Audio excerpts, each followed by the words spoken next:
Hello everybody and welcome to my weekly vlog. This will be the last one of October, and annoyingly my Japanese candy for this month hasn't arrived. This is the latest I've had to wait for a monthly delivery, which is annoying. It's the Halloween themed one and I wanted to cover it for Halloween. It might arrive perfectly timed to be in the first one of November. I guess we'll wait and see. So that kind of ruined what I had planned for today. I wanted to unbox that, but I can't because it's not here yet. And the post has been, so it's not a case of just waiting. So I'm just going to go through the comments on last week's vlog and then that'll do it. I literally have nothing else I really want to talk about, apart from, I remind myself, YouTube has revealed YouTube Red, which does sound like an X-rated version of YouTube, but whatever. So this is their subscription model. Now, there is some confusion at the moment about how it actually works for content creators. Apparently the way people thought it was going to work is not actually the way it does. So if you don't know what it is, it's essentially Twitch Turbo. It is a subscription model that's going to just be available to the US to start with at the end of this month, from the 30th I believe, where you can pay $10 a month for YouTube. You get access to exclusive series that they're doing, their music service. You can download videos to watch for offline. You get no ads across anywhere on YouTube, but unlike third-party ad blocking programs, which just mean that we earn literally nothing and is killing our industry, we still get financially benefited. But the way how the financial benefit works was confused and apparently is not how people thought it was going to work. So the way people thought it was going to work and the way it was originally described was that you subscribe to YouTube Red, $10 a month. Of that money, YouTube takes their cut, probably the same as what they take via ads, so it's 45% or 50%, whichever. And then of that that's remaining, it gets split amongst the content creators you watch based on the percentage of their videos you watch. So if you watch mostly my videos, I would benefit the most. That's how people thought it worked. Apparently that's not how it works, and it's rather disappointing that that's not the case, because that would have been perfect for smaller channels with loyal fans / viewers. Apparently how it actually works is it draws from the pool of subscriptions to YouTube Red and cuts it across everybody who has taken part in it and whose videos have been watched. So therefore, the big channels are going to be the ones that benefit the most. Small channels might not benefit at all, or might even be even worse off. Pardon me. It's all up in the air. I really wish it was the other way around, where YouTube takes their cut, fine, and then the rest of the money gets split amongst the people you actually watch. Because now it devalues the subscription slightly, because you're going to be benefiting a bunch of people you don't watch, probably. Because it's the total YouTube subscription, YouTube Red subscription, that is split amongst everybody. And that's not fair. It should have been the way people assumed it to be, or believed it to be based on the original descriptions. It might still be, there's confusion on both sides. I really hope it turns out to be that first way, because that would have been so good. It would have meant much more support from your loyal viewers. They would get no ads, they'd get a bunch of new benefits that they didn't have before. The way it is, or the way it seems it's actually going to be, is not as good, which is unfortunate. But I guess we'll see. I would still definitely consider doing it, because I don't like watching ads, but I do because I would be a hypocrite if I didn't. So once it's available to the UK, I probably will still do it. It's just not going to be the fantastic new feature that I thought it was going to be, and lots of people thought it was going to be. Unless you're already a big channel and don't really need the extra revenue stream, but whatever.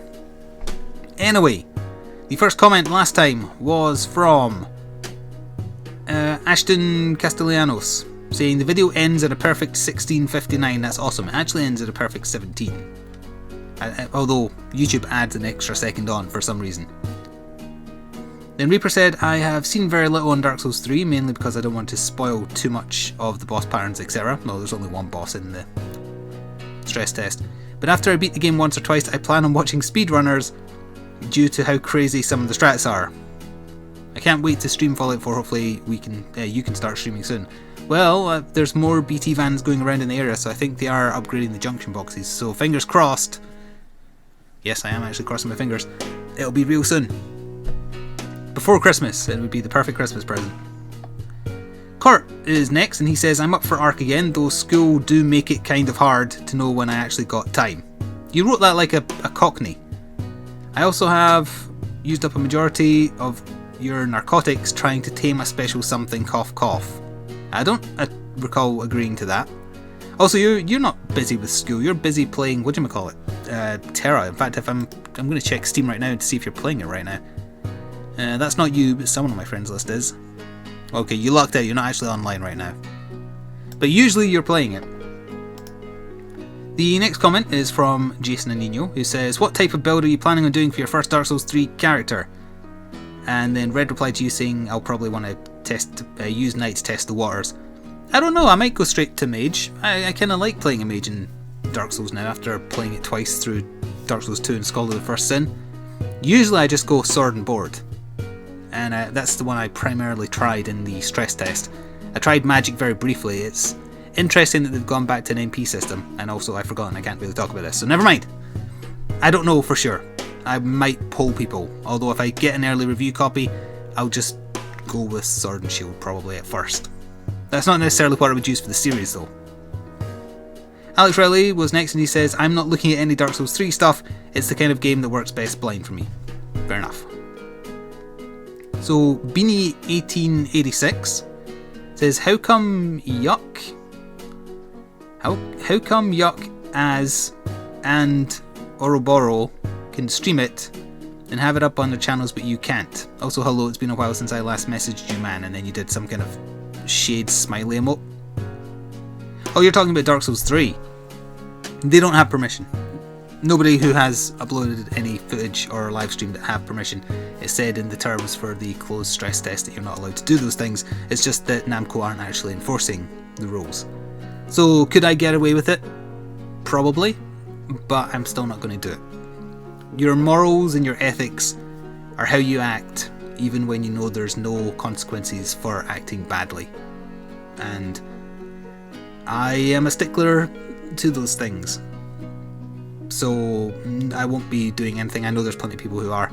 Once the full game comes out, absolutely, unless they do a flat no. That was someone beeping. So yeah, no one has permission. People are just getting away with it because they're not actually actively enforcing their own rules in their NDA. They didn't actually make you sign it either. Oh no, you click accept. So yeah, you are still bound by the rules they set. But no, I can't. I don't like breaking the rules. Monty Owens is next and he says hello. Hello. I'll thumb up your comment. Someone called Rami, who I believe is a new commenter, also said, build for Dark Souls 3, any thoughts? I accidentally gave some thoughts when I shouldn't have, but no. I need to get my teeth into the full game. As far as a series, I might just ask people what they want to see. So next, Red commented, and I actually asked him at the time because it was worrying me a little bit. He said he saw me playing Dream, which I believe is the new Media Molecule game, and he asked me what I thought of it.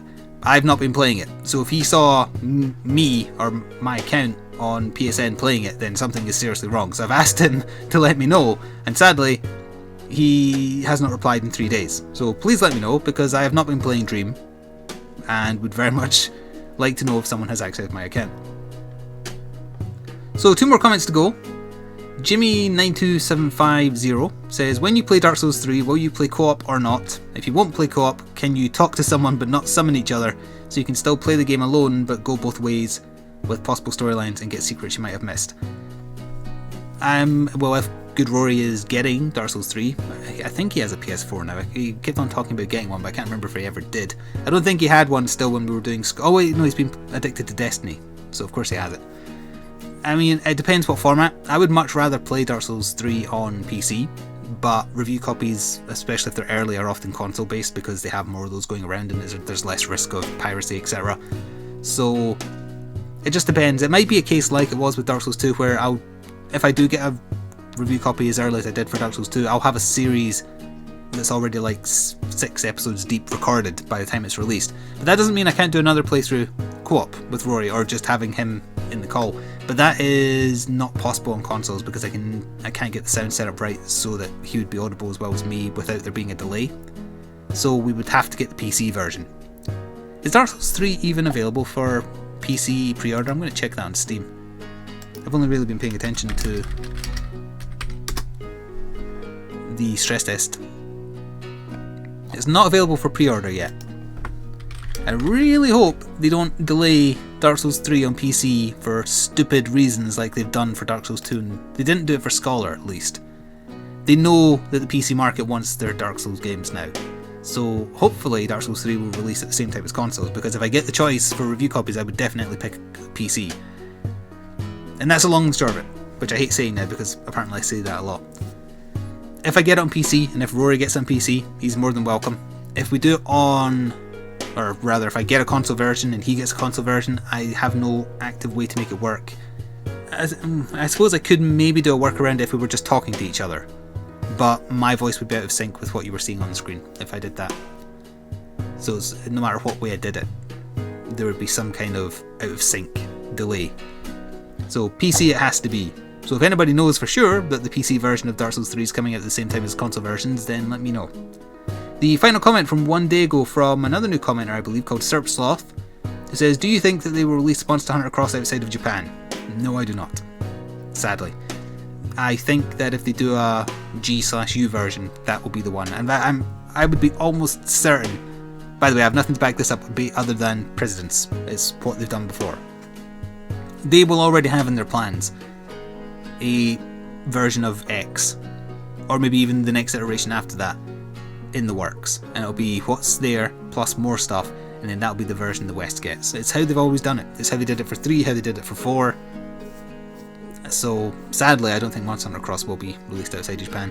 We'll get XU, or whatever they decide to call it, because there's a lot of notable absences in what they have shown for Cross so far, like subspecies, lots of them, and G rank.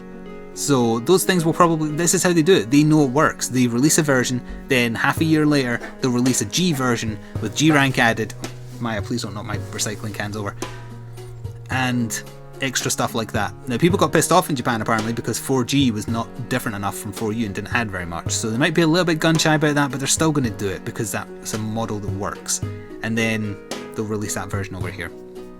So if you don't want to play Cross, you're probably going to have to get the Japanese version, or just enjoy it vicariously by watching people covering it on YouTube. There was a thread recently on the Monster Hunter subreddit asking who is covering Cross when it gets released in Japan.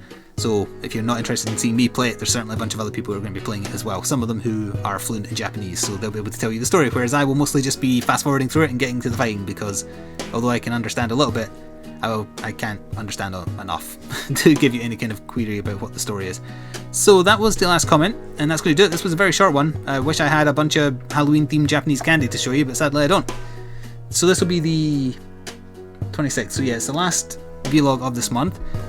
And this Friday, or Thursday, I can't remember which, Binding of Isaac Afterbirth is out. So that's going to be a big release. I'm going to, as soon as it gets unlocked, start recording, upload maybe the first 2 runs, or maybe the first run and then the first daily that night, and then for a while it'll be daily episodes. Whether it'll be daily runs, I don't know. We'll see how it goes. I'm really looking forward to it. And then of course a week after that we've got Fallout 4, which will be released in the same way that I've been doing episodes for Fallout New Vegas. So patrons will get to see every second episode 3 days early. And there will be new benefits coming to patrons, by the way. Once I can live stream, I can't promise you things like mod positions, because then that's buying power and I can't agree with that. But I will find some way, like you'll be given first spaces if I'm streaming a game that has multiple spaces, that kind of thing. I am looking for suggestions on those kind of perks that I can add to Patreon, because I know my Patreon is getting a little bit stale at the moment. So I'm looking for ways to switch it up. But that will do it this time. Thanks very much. Sorry it's a bit short. I'll natter on more next time, hopefully. Until then, ta-ta for now.